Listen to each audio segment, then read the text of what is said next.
Christian, un homme déterminé et aimant, était entré dans une boutique de vêtements haut de gamme pour acheter un cadeau spécial à sa femme. Cependant, il avait été accueilli par des regards suspicieux en raison de la couleur de sa peau. Ce qui devait être un simple achat avait déclenché un affrontement intense. Mais lorsque sa véritable identité a été révélée, ils l'ont vite regretté. Christian ajustait le col de sa chemise avant de pousser la porte en verre de la boutique de luxe. C'était une boutique réputée pour ses vêtements de créateur et sa clientèle exclusive. L'air conditionné du lieu frappait son visage avec une brise fraîche, un endroit agréable par rapport à la chaleur étouffante qui régnait à l'extérieur. L'intérieur du magasin était un spectacle à part entière, avec un éclairage doux sur des mannequins stylisés, exhibant des tenues élégantes et des accessoires scintillants. Le sol en marbre brillant reflétait la lumière des cristaux suspendus au lustre, et une musique classique douce jouait en arrière-plan, créant une atmosphère d'exclusivité. Christian parcourait du regard les pièces méticuleusement arrangées, son esprit concentré sur la recherche du cadeau parfait pour célébrer le 10e anniversaire de mariage avec sa femme Clara. Il voulait quelque chose d'aussi spécial qu'elle l'était pour lui, quelque chose qui exprimait son amour et son appréciation pour toutes ces années passées ensemble. Alors qu'il admirait une robe en soie élégante avec des détails subtils, la vendeuse s'approchait avec des pas mesurés. Elle l'évaluait de haut en bas, le scepticisme évident dans son regard. « Puis-je vous aider ?» demandait la vendeuse, sa voix teintée d'une note de doute. « Je cherche quelque chose de spécial pour ma femme, » expliqua Christian, tentant de garder sa voix calme, malgré le malaise qu'il ressentait sous le regard mépris de la femme. La vendeuse regardait autour d'elle comme si elle cherchait la confirmation que personne d'autre n'était témoin de la scène. « Monsieur, vous êtes au mauvais endroit. Nos produits sont très chers et ne sont pas vendus aux personnes comme vous. Il y a des boutiques aux alentours qui sont plus adaptées pour quelqu'un comme vous, » disait-elle, murmurant presque les derniers mots. Christian ressentit une pointe d'indignation, mais gardait son sang-froid. « Je sais exactement ce que je cherche dans cet endroit, je peux vous assurer que je suis au bon endroit. » « Ma femme mérite le meilleur, » répondait-il, sa voix ferme bien que son cœur battait plus vite sous la tension du moment. La vendeuse afficha un demi-sourire, clairement pas convaincue. « Ok, si vous insistiez, » disait-elle avant de se tourner et de marcher à contre-cœur vers une étagère plus éloignée. « Voici quelque chose qui pourrait vous intéresser, » disait-elle sans enthousiasme, tenant une robe qui n'avait pas la finesse des autres que Christian avait vues. Christian examinait la robe, mais savait que ce n'était pas ce qu'il voulait. Une pensée se tournait vers Clara, se souvenant de son sourire et de la façon dont ses yeux brillaient lorsqu'il la surprenait avec quelque chose de vraiment spécial. Il ne laisserait pas l'attitude de la vendeuse le décourager. Déterminé, il se tournait à nouveau vers une robe qu'il avait remarquée auparavant, une robe qu'il savait que Clara adorerait. « Je voudrais voir cette robe-là, s'il vous plaît, » disait-il, pointant vers la robe en soie qui avait initialement capté son attention. La vendeuse hésitait, mais réalisait la détermination dans ses yeux, elle obéissait à contre-cœur. Alors que la vendeuse atteignait la robe, Christian ressentait un mélange d'anticipation et de frustration. Il voulait rendre ce jour spécial pour Clara. Malgré le traitement qu'il recevait, il savait qu'au final, son sourire vaudrait chaque moment inconfortable. L'atmosphère dans la boutique devenait encore plus glaciale pour Christian après que la vendeuse lui eut remis la robe en soie, à contre-cœur. La tension était palpable, et le malaise de Christian ne faisait qu'augmenter. Observant la vendeuse retourner discuter à voix basse avec une autre vendeuse tout en lançant des regards furtifs dans sa direction, Christian ressentit une indignation croissante. Ce n'était pas la première fois qu'il faisait face à ce genre de traitement, mais chaque incident ravivait des souvenirs douloureux de manque de respect et d'exclusion. Déterminé à ne pas laisser passer cet incident sans réaction, Christian s'approcha du comptoir principal. « Je souhaiterais parler au gérant, s'il vous plaît, » disait-il, en gardant une voix calme mais ferme. Quelques instants plus tard, un homme d'âge mûr portant un costume apparut. Son visage était inexpressif lorsqu'il s'approchait de Christian. « C'est moi le gérant de cette boutique, comment puis-je vous aider aujourd'hui ?» demanda-t-il, ses mots polis sonnant plus comme une formalité que comme un véritable intérêt à l'aider. Christian prit une profonde inspiration, cherchant à garder son calme. « Je suis ici à la recherche d'un cadeau idéal pour ma femme, et depuis mon arrivée dans cette boutique, je suis traité comme une personne sans valeur par l'une de vos employées. Votre employé a affirmé que cette boutique n'est pas faite pour les personnes comme moi, et que je devais aller ailleurs, » expliqua Christian, son regard fixé sur le gérant. Le gérant esquisse un sourire léger, un type de sourire qui ne touche pas les yeux. « Je comprends votre préoccupation, » commença-t-il en choisissant ses mots avec soin, « mais vous devez comprendre que notre boutique s'adresse à un public très spécifique. Nous tenons à maintenir un environnement qui reflète l'exclusivité et la sophistication. Ce n'est pas que vous ne pouvez pas acheter ici, mais ce qui est sûr, il y a des endroits aux alentours qui sont plus adaptés à des personnes comme vous, et qui pourront répondre à vos besoins et à votre style, continua-t-il. Les mots du gérant, bien que soigneusement neutres, portaient un poids de condescendance qui faisait bouillir le sang de Christian. C'est la même vieille rengaine déguisée en politesse, mais aussi tranchante que n'importe quelle insulte directe. Je sais très bien ce que ma femme aime et ce que je peux lui offrir. Je n'ai pas besoin que l'on insinue que je ne peux pas l'offrir le meilleur, répondit Christian, avec une frustration évidente dans sa voix. Pendant un instant, les expériences passées d'être jugé injustement en raison de sa couleur et de son style résonnaient dans son esprit, lui rappelant combien de fois il avait dû prouver sa valeur. Le gérant haussa le ton de sa voix, « Je suis désolé que vous vous sentiez ainsi, mais je ne veux plus voir des personnes comme vous ici, c'est pas une boutique des personnes comme vous. » Christian l'interrompit, « Non merci, permettez-moi seulement de faire un choix aléatoire d'une robe pour ma femme avant que je m'en aille. » Il tourna le dos au gérant, et est revenu avec la robe en soie entre ses mains, déterminé à ne pas laisser l'ignorance des autres ternir ce geste d'amour pour sa femme. Son cœur battait avec la résolution de surmonter cette barrière et toutes celles qui pourraient encore venir. Quelques minutes plus tard, le gérant, toujours troublé par la présence de Christian et réalisant que celui-ci n'avait pas l'intention de partir de sitôt, fit discrètement un appel depuis son téléphone fixe. Le front froncé par l'inquiétude, il dit d'une voix basse, « Thomas, venez ici.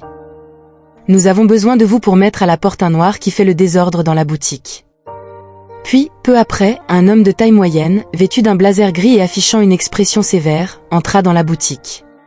C'était l'officier Thomas, un nom familier pour certains employés et habitués du magasin, mais pas nécessairement pour de bonnes raisons. Il était connu pour résoudre les problèmes de manière efficace, mais ses méthodes dépassaient souvent les limites de l'éthique. Thomas se dirigea directement vers le gérant, qui lui murmura rapidement quelque chose à l'oreille.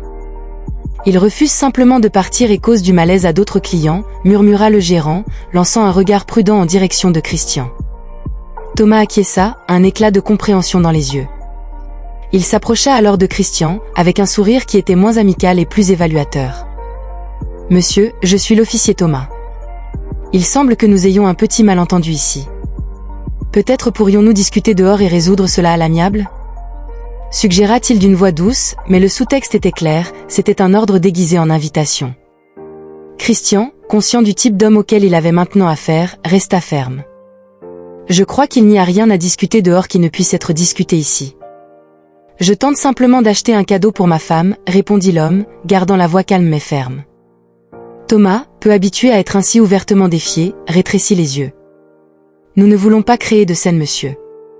Il serait préférable pour tous si vous ne créez aucune scène nuisible pour cette boutique, interrompit Christian, serrant plus fort la robe. Je suis victime de discrimination et j'espère être traité avec le même respect que n'importe quel autre client ici. Les clients autour commencèrent à observer l'interaction, certains avec curiosité, d'autres avec malaise. Thomas remarqua les regards et sut qu'il devait gérer la situation avec plus de prudence que d'habitude. Il recula légèrement, son regard calculant le prochain mouvement. « Monsieur, je comprends que vous souhaitiez acheter un cadeau, mais nous devons considérer le bien-être de tous nos clients et employés, » commenta Thomas, sa voix prenant un ton plus rigide et moins conciliant. J'ai reçu plusieurs plaintes concernant votre comportement, prétendant que vous perturbez la paix du magasin, poursuivit-il. Christian regarda autour de lui, incrédule. Les autres clients observaient, certains visiblement mal à l'aise avec la scène, mais aucun ne semblait s'être plaint. Perturber la paix ? J'essaie de faire un achat. C'est moi qui ai été maltraité et discriminé ici, rétorqua Christian, élevant un peu plus sa voix.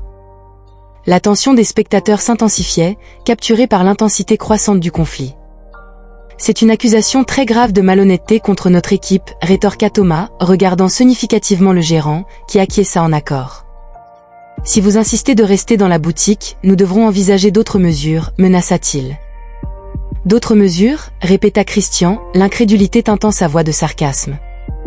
Je suis ici pour acheter une robe, et non pour être menacé, monsieur. La conversation déviait clairement d'une simple discussion sur le service client à une menace voilée d'action plus drastique. L'atmosphère entre eux était comme une corde sur le point de se rompre, car chaque mot de Thomas augmentait la tension. Thomas fit un pas en avant, réduisant la distance entre lui et Christian, son regard fixe défiant le client de reculer.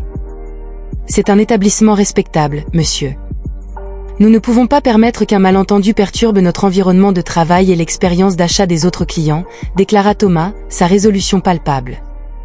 Christian ajusta sa posture, se préparant à ce qui pourrait suivre, tandis que les expressions sur le visage de Thomas durcirent, et ses paroles prirent un ton plus menaçant, brisant toute prétention à une résolution pacifique. « Monsieur, je tente d'être raisonnable, mais si vous ne coopérez pas, je devrais prendre des mesures plus sérieuses. Nous pouvons régler cela ici, ou je peux vous accompagner jusqu'au poste de police pour clarifier la situation, » menaça Thomas. Christian, debout et tenant fermement la robe en soie, sentit une vague d'indignation monter en lui. Son visage affichait un mélange d'incrédulité et de détermination alors qu'il répondait « Vous n'avez pas le droit de me fouiller ou de m'emmener quelque part, je suis ici simplement en tant que client. » Les yeux de Thomas se rétrécirent et ses sourcils se contractèrent en une ligne dure. Il fit un pas en avant, envahissant l'espace personnel de Christian de manière intimidante. Cela pourrait être considéré comme une obstruction à la paix publique ou même une tentative de vol. Et étant donné les circonstances, voulez-vous vraiment tester les limites ? Christian maintint sa position malgré la proximité menaçante de Thomas. La situation s'escalada rapidement et sans préavis. Thomas prit une décision drastique, sortant une paire de menottes de sa poche et s'approchant de Christian avec une détermination froide. « Désolé, mais vous ne me laissez pas le choix, » dit-il, tout en passant les menottes autour des poignets de Christian. La sensation était inconfortable et humiliante, chaque clic des menottes résonnant comme un écho d'injustice. Les autres clients dans la boutique commencèrent à réagir, certains exprimant leur désapprobation, tandis que d'autres sortaient leur téléphone pour filmer ce qu'ils considéraient comme un abus flagrant de l'autorité. L'expression sur le visage de Christian était un mélange de choc et de douleur, se voyant traité comme un criminel sans aucune preuve ou procédure légale appropriée. « Vous ne pouvez pas faire ça, j'ai des droits. » protesta Christian, sa voix chargée d'émotion. Sa posture, auparavant résiliente, révélait maintenant la gravité du moment. Alors qu'il luttait pour maintenir sa dignité face au regard effrayé et compatissant des autres clients, Thomas ignorait les protestations et les demandes des spectateurs de s'arrêter, guidant Christian vers la sortie du magasin avec les menottes encore serrées. « Je fais juste mon travail, je maintiens l'ordre », disait-il, justifiant ses actions devant la foule qui filmait désormais chaque mouvement. L'expression de Thomas était celle de quelqu'un qui croyait être en contrôle, mais les voix des clients autour racontaient une histoire différente. « Ce n'est pas juste, il n'a rien fait de mal » étaient des phrases entendues parmi les murmures de choc et d'indignation des autres clients. Alors que Thomas conduisait Christian vers la sortie, la tension qui imprégnait l'air était presque palpable. Les clients continuaient de murmurer et de filmer l'incident, clairement troublés par le traitement que Christian subissait en tant que client. Christian maintenait un calme impressionnant, contrastant vivement avec le chaos qui se déroulait autour de lui. Il savait que la vérité sur son identité changerait radicalement la situation. Arrivé à la sortie du magasin, Christian prit enfin la parole, sa voix ferme et contrôlée coupant le bruit environnant comme une lame aiguisée. « Thomas, vous avez fait une grande erreur aujourd'hui, une erreur que j'aimerais corriger maintenant, » déclara-t-il, parlant avec une autorité qu'il n'avait pas montrée jusqu'alors, faisant s'arrêter Thomas visiblement confus. Christian atteignit son téléphone qui était dans une poche intérieure de son blazer avec les mains encore menottées. Il mania l'appareil avec difficulté mais efficacité, composant rapidement un numéro et mettant le téléphone en haut-parleur. Ici le chef de police Christian Ford. Je suis à la boutique Élégance et j'ai besoin d'assistance immédiate. J'ai été détenu sans justification, déclara-t-il. Les mots de Christian résonnèrent dans l'espace, capturant l'attention de tous. Thomas, entendant chef de police, pâlit visiblement, la compréhension de l'erreur commise drainant la confiance de son visage. Les clients autour murmuraient entre eux, surpris et regardant maintenant Christian sous un nouveau jour. Au téléphone, une voix répondit promptement « Compris chef, nous arrivons ». Le ton était d'urgence et de respect, soulignant encore plus la gravité de la situation. Thomas tenta de reprendre le contrôle, mais Christian maintint son regard fixe sur lui, l'intensité de sa présence désormais incontestable. Les officiers qui arrivèrent reconnurent immédiatement le chef de police Christian Ford et agirent rapidement pour retirer les menottes. Avec la situation désormais sous contrôle, Christian se tourna vers Thomas et le gérant du magasin, les réprimandant fermement pour leurs actions. La situation avait complètement basculé, Christian détenait maintenant le contrôle absolu de l'instant. Son comportement calme et ses actions décisives non seulement soulignaient sa capacité à gérer les crises, mais mettaient également en perspective le comportement précipité et injustifié de Thomas. Dans les jours suivants, les nouvelles de l'incident se répandirent et le gérant ainsi que Thomas affrontèrent de sérieuses répercussions. Le gérant fut licencié après un examen interne du magasin et Thomas fut suspendu, faisant face à une enquête interne qui emmena à son licenciement. Après l'incident, Christian rentra chez lui, encore en train de traiter les événements de la journée. Il partagea toute l'expérience avec sa femme Clara, qui écouta attentivement, offrant son soutien et sa compréhension. « C'est triste que même en position d'autorité, nous affrontions encore de tels défis, réfléchit Christian. » Clara acquiesça, tenant sa main. « Ta force et ton intégrité montrent le pouvoir de faire face à l'injustice peu importe d'où elle vient, c'est une leçon de vie pour nous tous chéris. » Christian, se sentant renforcé par le soutien de sa femme Clara, fut un rappel que la lutte contre les préjugés est constante, et c'est notre devoir. Surtout pour ceux en position de pouvoir, de montrer l'exemple d'assurer justice et traitement humain pour tous, indépendamment de la couleur de peau ou de l'origine. L'expérience non seulement renforça la résilience de Christian, mais servit également de puissant rappel de l'importance de l'intégrité et de la justice dans toutes les interactions humaines.